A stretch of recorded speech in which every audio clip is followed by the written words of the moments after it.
दोस्तों नमस्कार। मैं सहारा की जो सुनवाई हो रही है कोर्ट में उसके अपडेट के साथ हाजिर हूं और मैं इसके पहले कि मेरे पास एक्स हैंडल खुला हुआ है और बार एंड बेंच का जो एक्स हैंडल है उस पर से मैं ये अपडेट दे रहा हूं अभी आपको। और सुप्रीम कोर्ट में क्या क्या हुआ मैं उसको अंग्रेजी में पढ़ रहा हूं, हिंदी में फिर मैं उसे सुनाऊंगा। Supreme Court hears the contempt case against Sahara group for non payment of 24,000 crore. Justice Sanjeev Khanna, there is no embargo. Justice Sanjeev Khanna क्या कह रहे हैं वो सुनिए। There is no embargo on Sahara family on selling asset. समझ रहे हैं? There is no embargo on Sahara family on selling assets. The rule is sell at circle rate, and if less than circle rate then take permission of the court or go through SEBI e-auction. समझ गए?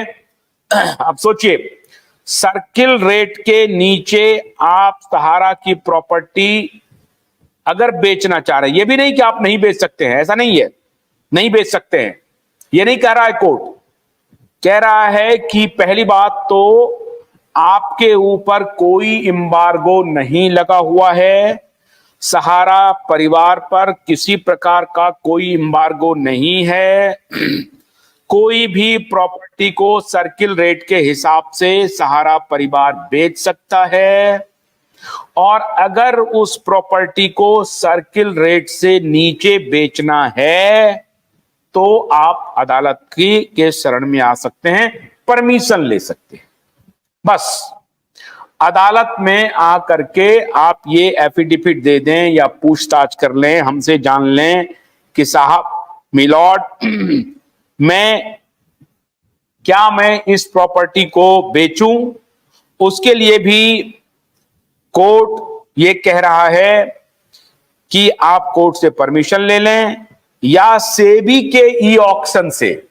सेबी ने जो online auction का plan रखा हुआ है, सेबी के जरिए, सेबी के ई ऑक्शन के माध्यम से आप संपत्ति बेच सकते हैं। पहला, भारत के मुख्य न्यायालय में, सर्वोच्च न्यायालय में, भारत के सर्वोच्च न्यायालय में जस्टिस संजीव खन्ना कह रहे हैं there is no embargo on Sahara family on selling assets. The rule is sell at circle rate, and if less than circle rate then take permission of the court or go through SEBI e-auction. ये मैं बार and bench का x handle आपके सामने पेश कर रहा हूं। Senior advocate Kapil Sibal ने कहा, no one wants to touch Sahara group properties. अब ये जो हैं, ये सज्जन जो हैं, ये देखिए किस प्रकार के दलील दे रहे हैं। सहारा के वकील कपिल सिब्बल जी कह रहे हैं कि कोई व्यक्ति सहारा की प्रॉपर्टी को टच नहीं करना चाहता है। अब इसके पीछे इनकी क्या मंशा है मुझे नहीं मालूम। आपको मालूम है कपिल सिब्बल साहब अभी बहुत जबरदस्त लताड़ खाए थे इस केस में, जो कोलकाता केस में, आपको मालूम होगा। और ये कपिल सिब्बल साहब और ये अभिषेक मनु सिंघवी जो हैं, ये हर केस को गुड़ गोबर करने के लिए आते हैं। तो यहां भी ये गुड़ गोबर कर रहे हैं, लेकिन कौन समझाए सहारे के प्रबंधन को। अब यह सहारा के प्रबंधन ही चाह रहे हो कि भाई यही दलील दीजिए आप। ये हो सकता है कि ये बात सच भी हो कि सहारा के प्रॉपर्टी को कोई हाथ लगाना नहीं चाह रहा है, क्या कारण है। लेकिन एडवोकेट कपिल सिब्बल साफ साफ कह रहे हैं सुप्रीम कोर्ट में, no one wants to touch Sahara group properties. कोई सहारा की संपत्ति को टच नहीं करना चाहता है।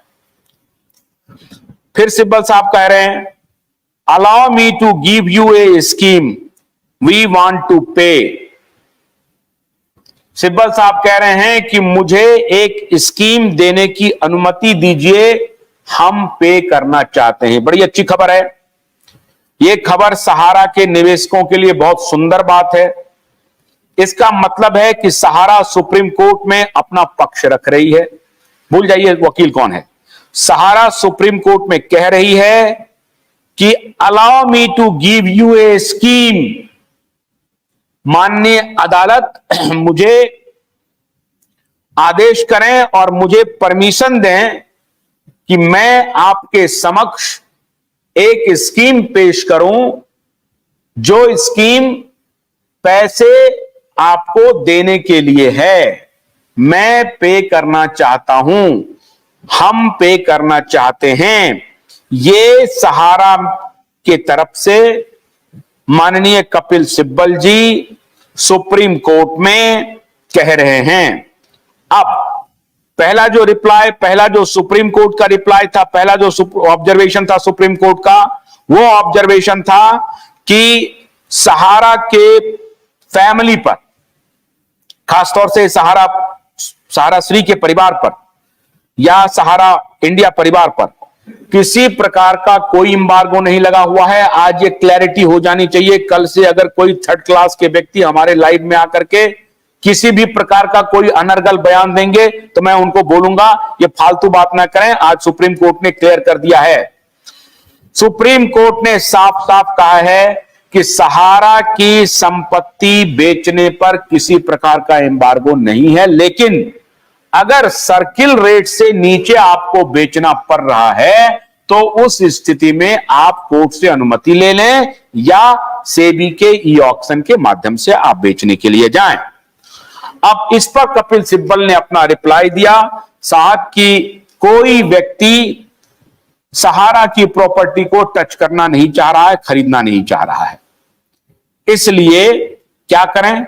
इसलिए सहारा कह रही है through Kapil Sibal, allow me to give you a scheme, we want to pay. मुझे मौका दीजिए, मुझे समय दीजिए, हम लोग पेमेंट करना चाहते हैं, इसलिए मुझे वक्त दीजिए। अब सुप्रीम कोर्ट क्या कह रहा है?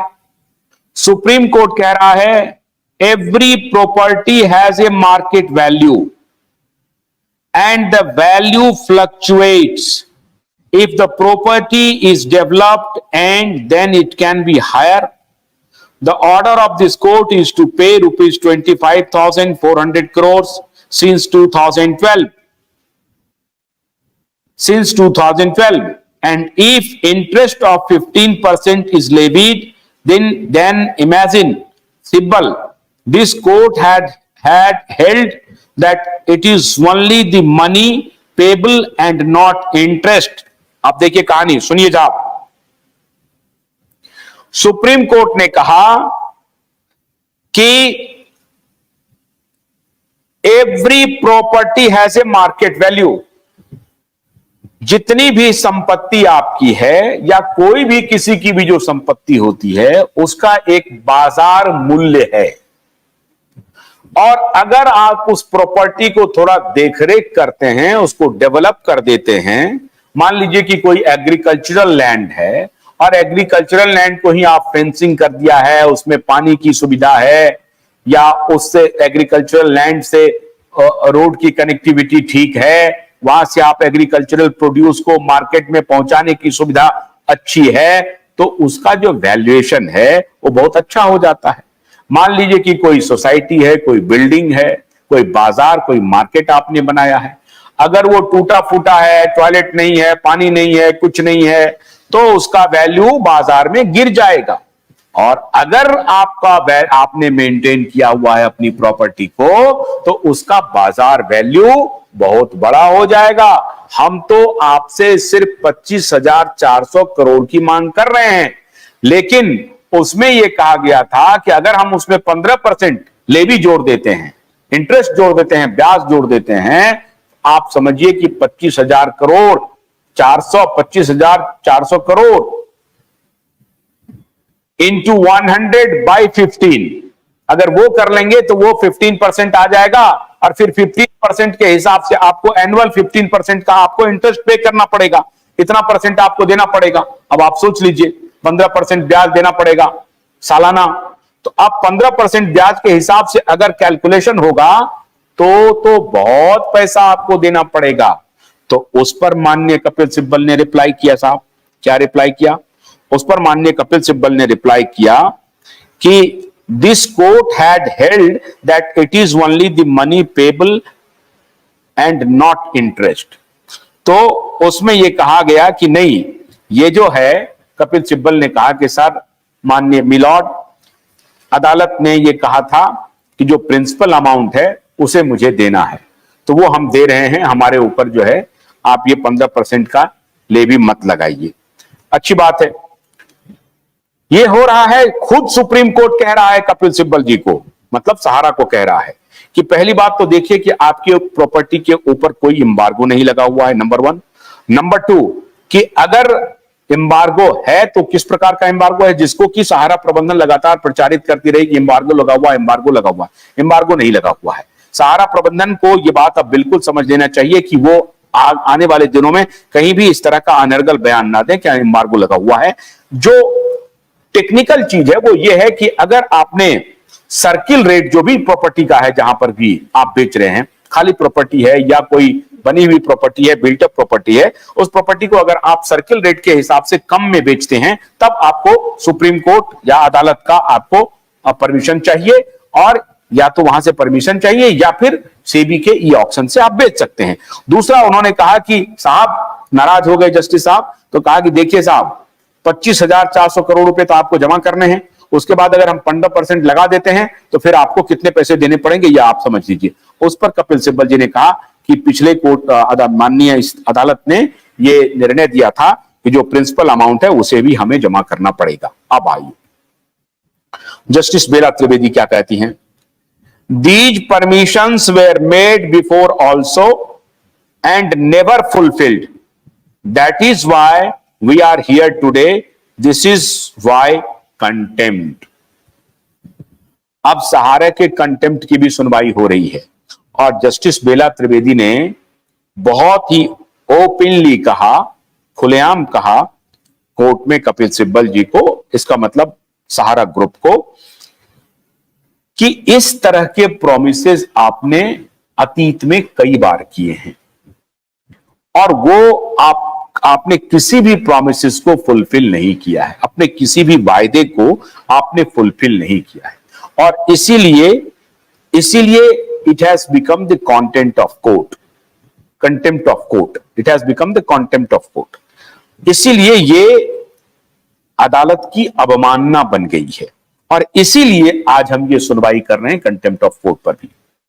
तो ये जो आप कह रहे हैं ये कि मुझे allow us some time to give you one scheme and we want to pay, this kind of promises you have already made earlier, but all the promises never been fulfilled.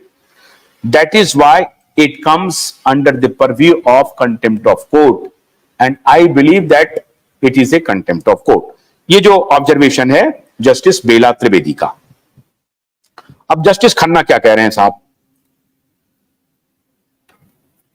Justice Khanna कह